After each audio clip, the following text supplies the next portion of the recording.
सृजाम्यहम्।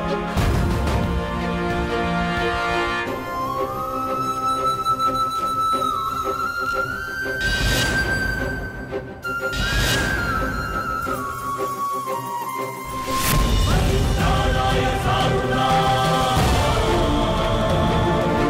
विनाशाय च दुष्कृतां। परित्राणाय साधूनां विनाशाय च दुष्कृतां।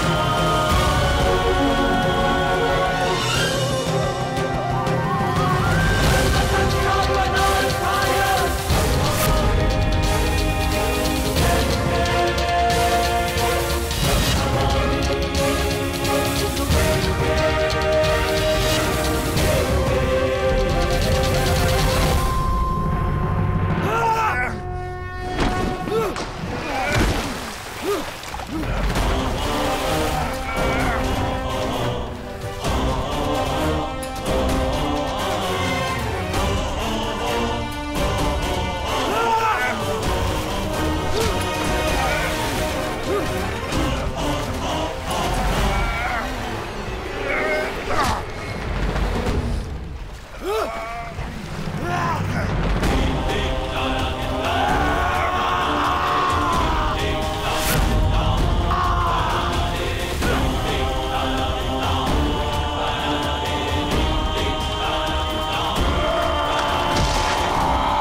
ये अन्याय है,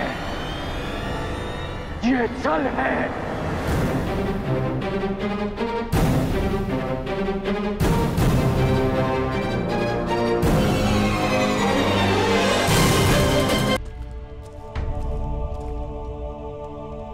ये अनीति है।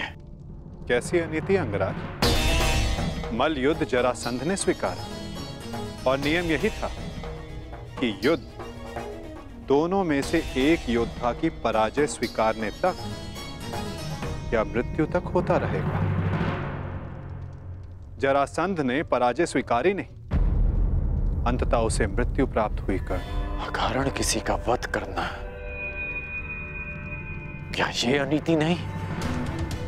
जरासंध ने भीम को क्या हानि पहुंचाई थी? तो उस सर्प ने तुम्हें क्या हानि पहुंचाई थी कर्ण, जिसका तुमने वध कर दिया था? मैंने उस सर्प का वध किया क्योंकि वो मेरे निरपराध सारथी को डसने वाला था। यदि वो सर्प दंड का भागी था तो जरासंध भी दंड का भागी था कर्ण, जिसने 100 राजाओं की बलि चढ़ानी चाहिए। परंतु मैंने उन 100 राजाओं को मुक्त किया, फिर उसका वध क्यों किया? तुमने जरासंध से संधि की, 100 राजाओं को मुक्त भी करवाया कर, परंतु ये संसार क्या जरासंध के आतंक से मुक्त था? नहीं कर। तुम किसी की प्रवृत्ति नहीं बदल सकते मित्र। और जरासंध की प्रवृत्ति थी आतंक फैलाना, इसीलिए उसका विनाश आवश्यक था।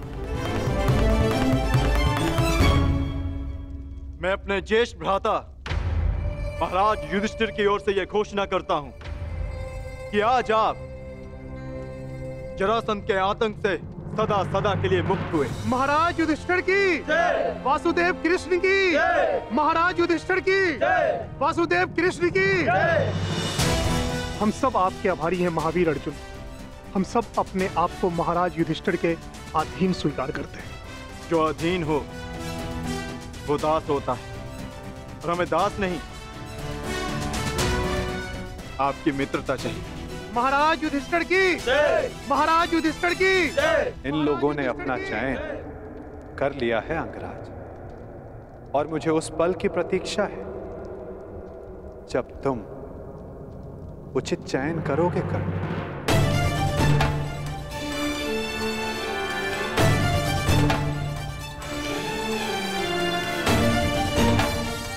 आप ही ने कहा था कि जीवन में कुछ उचित अनुचित नहीं होता।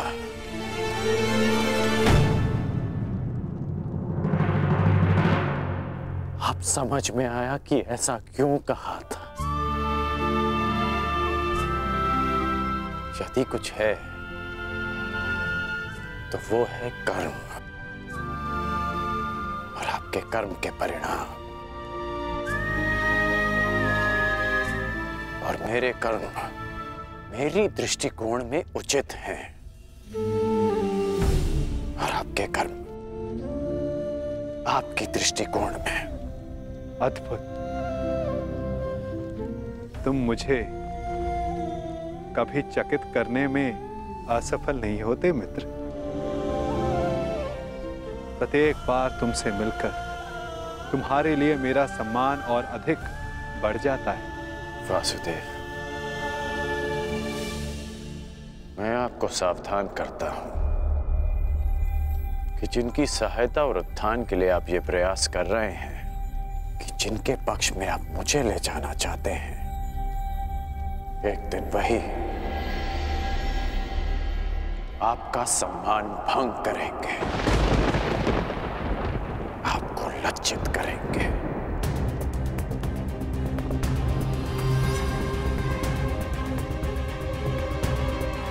प्रणिपात। प्रणिपात अंगराज।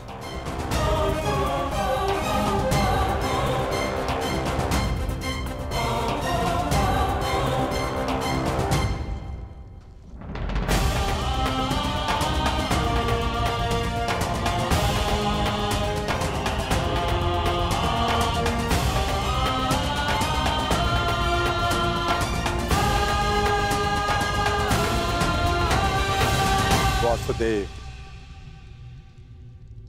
स्वप्न में आपने मुझसे कहा था कि आप हमें मुक्त कराने आ रहे हैं। वो स्वप्न ही था या सत्य?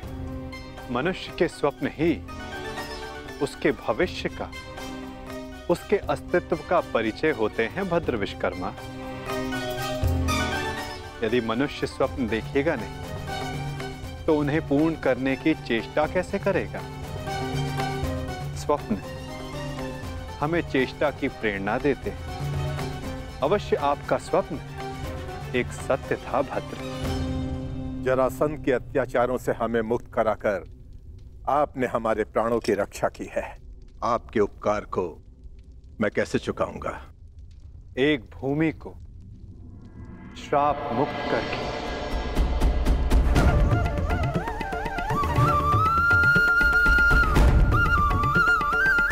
मैं? हाँ, क्योंकि जहां श्राप हो वहां पाप को जड़े बैठाने का अवसर मिलता है, और पाप का तारण एक पुण्य आत्मा ही कर सकती है भद्र। यदि आप ये उपकार चुकाना चाहते हैं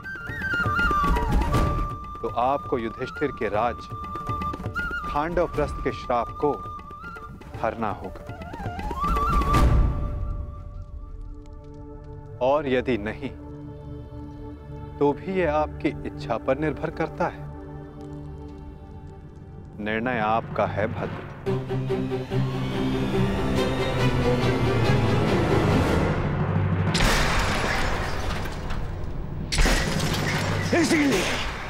इसीलिए मुझे वो कृष्ण पूरी आंख नहीं सुहाता। हर बार कुछ ऐसा करता है कि मेरा स्वप्न चूर चूर हो जाए। हर बार मामाश्री। स्वप्न की बात कर रहे हो मेरे होने वाले सम्राट? स्वप्न की? मुझे तो पूरा भविष्य दिखाई दे रहा है। जरासंध का भय समाप्त होते ही अब पांडवों की शक्ति बढ़नी प्रारंभ हो जाएगी और आप अंगराज कर्ण हमेशा कहते हो अवसर नहीं मिलता, अवसर नहीं मिलता, और अब अवसर मिल गया तो क्या कर लिया तुमने? जरासंध जैसा महान बलशाली योद्धा मित्र खोया तो खोया, और वो 100 राजा वो भी पांडवों के पक्ष में चले गए। मेरा कर्तव्य जरासंध को हमारे पक्ष में करना था जो मैंने किया, परंतु वो राजा किसके पक्ष में जाएंगे, इस विकल्प के चयन पर उनका अधिकार था, मेरा नहीं। विकल्प? अंगराज, कदाचित आपको ज्ञात नहीं होगा, शासक कभी भी प्रजा के सामने विकल्प नहीं रखता ना। वो केवल प्रजा को अनुभव करवाता है कि उनके पास चुनने का विकल्प है, परंतु वास्तविकता में वो केवल वही चुनवाता है जो वो चाहता है। जैसे अर्जुन ने किया, उन 100 राजाओं के समक्ष केवल एक ही विकल्प रखा, युधिष्ठिर से मित्रता। और आप उन्हें स्वतंत्रता की भेंट चढ़ाकर चले आए। परंतु अंगराज, इसमें तुम्हारा क्या दोष? ना, तुम्हारा कोई दोष नहीं है इसमें। क्योंकि शासन कला और राजनीति कुल से आती है, कुल से। और तुम जिस कुल में जन्मे हो वो शासक नहीं, शासित है, शासित। और तुम्हारे रक्त में नेतृत्व करना नहीं, अनुसरण करना और आज्ञा का पालन करना है। समझ गए अंगराज?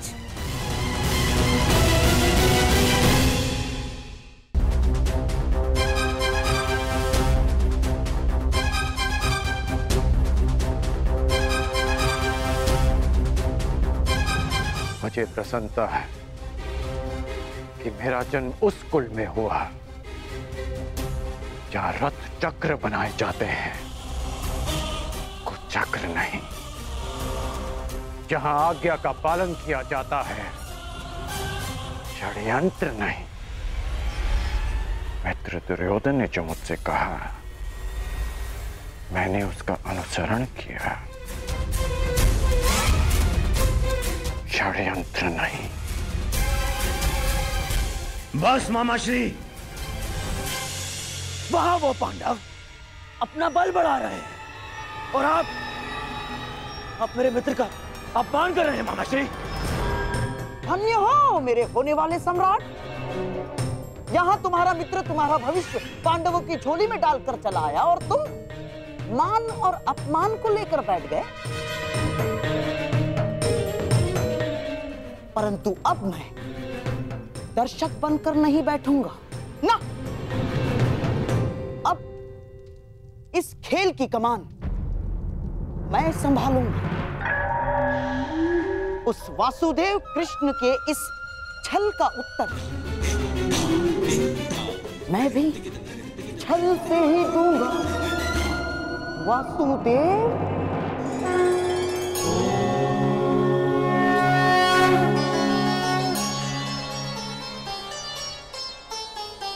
नारायणं नमस्कृत्य नरं चैव नरोत्तमं देवीं सरस्वतीं व्यासं ततो जयमुदीरयेत्।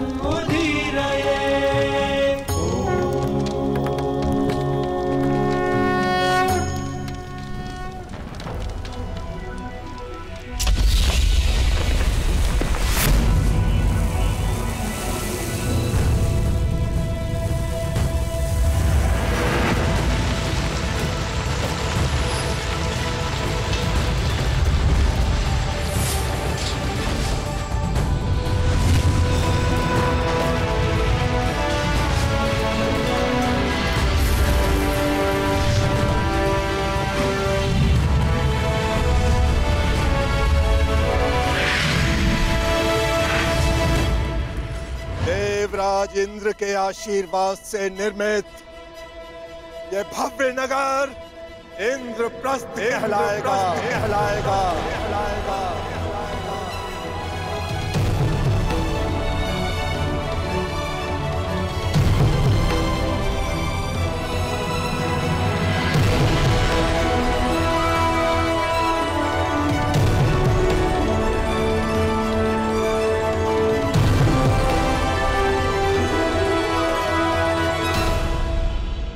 मैं ये इंद्रप्रस्थ धर्मराज युधिष्ठिर को भेंट करता हूं। मैं आपका आभारी हूं भद्र विश्वकर्मा। मैंने तो केवल अपने मुक्त होने का ऋण चुकाया है। धन्यवाद के पात्र तो वासुदेव कृष्ण है। मेरा आभार स्वीकार कीजिए वासुदेव। मैं युधिष्ठिर से धन्यवाद नहीं स्वीकार करूंगा।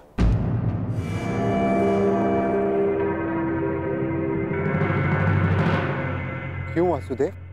क्योंकि मुझे सम्राट युधिष्ठिर से धन्यवाद लेना है। समय आ गया है कि आप राजसूय यज्ञ संपन्न करके सम्राट की पदवी पाएं। धर्मराज, यज्ञ का संकल्प लो। आर्यव्रत के समस्त राजाओं को निमंत्रण दो। मैं चाहता हूं कि संपूर्ण आर्यव्रत आपका प्रभुत्व स्वीकार करे।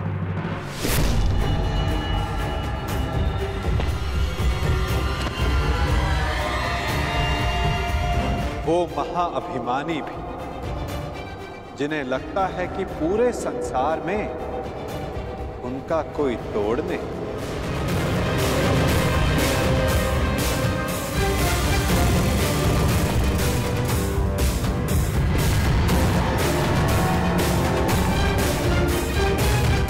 वो जो वरदान के दम में सबको श्रापित समझते हैं।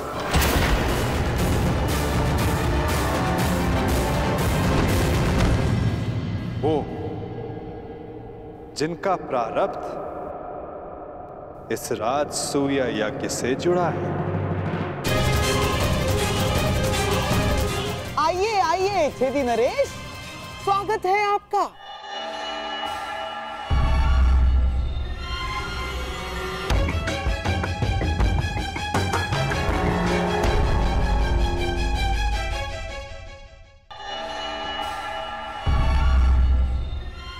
नरेश, टूटी टांग के लिए चिकित्सक से परामर्श ली या अब भी बतख की तरह खिला के चलते हैं?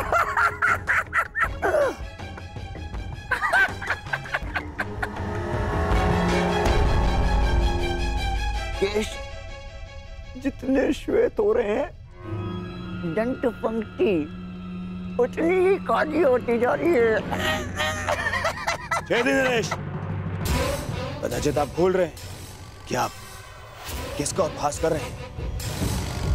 क्षमा करना महाबली सर्वशक्तिशाली दुर्योधन, हमें अभी भी स्मरण हुआ। अभी उपहास तो आपका करना चाहिए। क्या कथम पांचाल नरेश ने आपका उपहास किया। पांचाली के स्वयंवर में उपहास हुआ आपका, और जब आप महाबली सर्वशक्तिशाली सम्राट दुर्योधन बनने वाले थे, उस समय युधिष्ठिर ने मुकुट छीन लिया।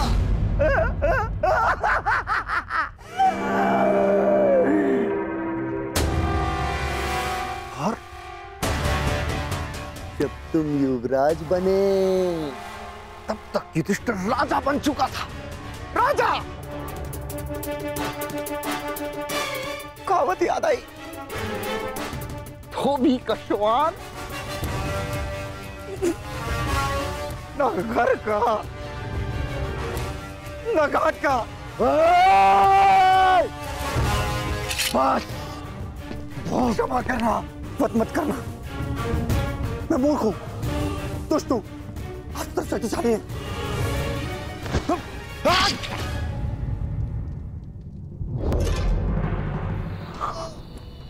जुबल क्षमा करना।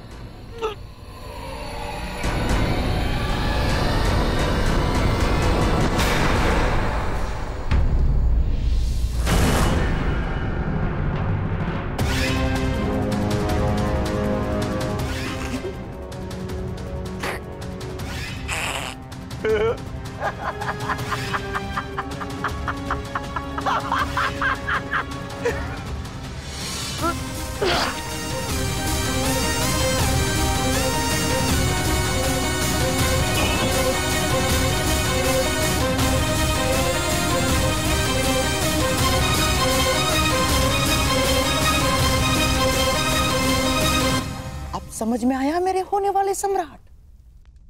मैंने छेदी नरेश को अकेले में मिलने के लिए क्यों बुलाया? इन्हें वरदान है, वासुदेव कृष्ण के अतिरिक्त इन्हें और कोई नहीं मार सकता।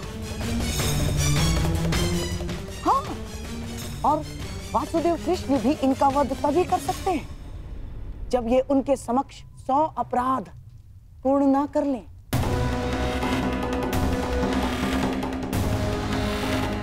उस वासुदेव कृष्ण के हर छल का उत्तर है ये छेदी नरेश शिशुपाल।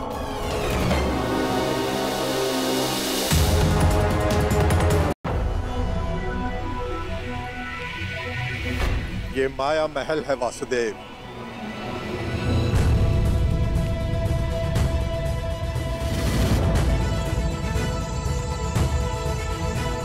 अद्भुत भद्र विश्वकर्मा, बहुत ही सुंदर भवन है। मैंने सोचा देवी पांचाली के मनोरंजन के लिए कुछ विशेष प्रयास कर लूं।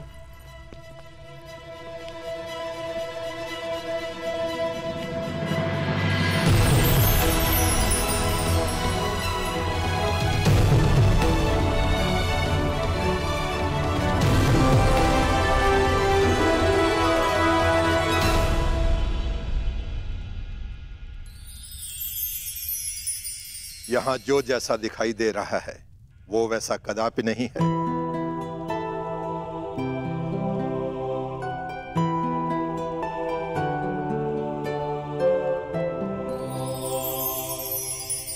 गुप्तचरों से सूचना प्राप्त हुई कि पांडव राजसूय यज्ञ करने वाले हैं और आप भी वहां जाएंगे। यद्यपि कृष्ण के मित्र मेरे स्वाभाविक शत्रु हैं। हाँ। परंतु पिता के आदेश के कारण जाना होगा। तो कुछ ऐसा कीजिए ना कि आपके स्वाभाविक शत्रुओं का प्रयोजन विफल हो जाए। नीति कहती है कि यज्ञ में निमंत्रित अतिथि का अतिथेय द्वारा अपमान हो जाए तो यज्ञ भंग हो जाता है।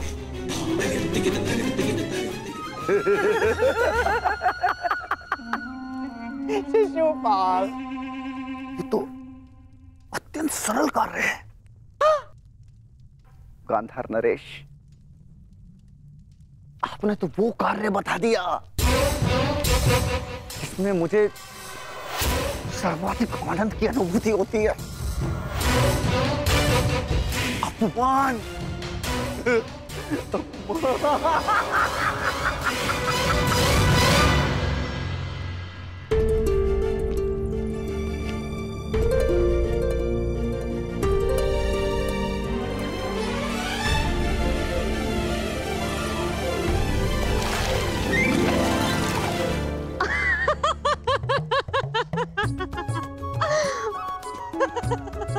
अद्भुत ना सका। जहाँ जल दिखता है वहाँ भूमि है और जहाँ भूमि दिखती है वहाँ जल।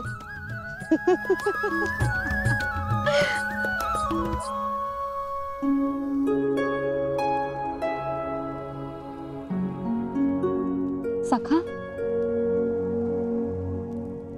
आप मेरे हाथ पर क्रोधित तो नहीं है ना? सखा हूं, क्रोधित कैसे हो सकता हूं?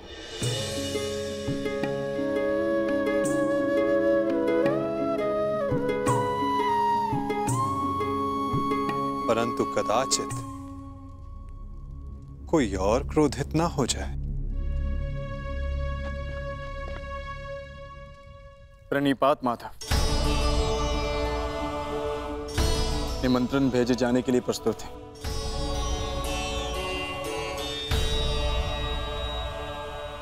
तो पहला निमंत्रण हस्तिनापुर जाएगा।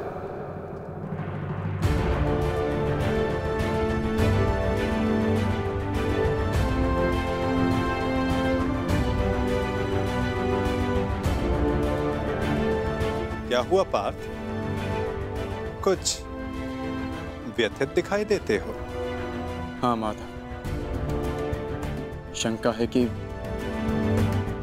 क्या दुर्योधन यहां आना स्वीकार करेगा। उसे तो हमारी उन्नति तनिक भी नहीं सुहाती, और यदि वो यहां नहीं आया तो माता कुंती यहां अकेली कैसे आएंगी? प्रयास करना हमारा कर्म है पार्थ, और ये कर्म बिना परिणाम सोचे करना होगा। कदाचित फल हमारे हित में हो। मैं हस्तिनापुर निमंत्रण स्वयं लेकर जाऊंगा, क्योंकि केवल माता कुंती को नहीं, तुम्हारे कुछ और संबंधियों को भी यहां लेकर आना है।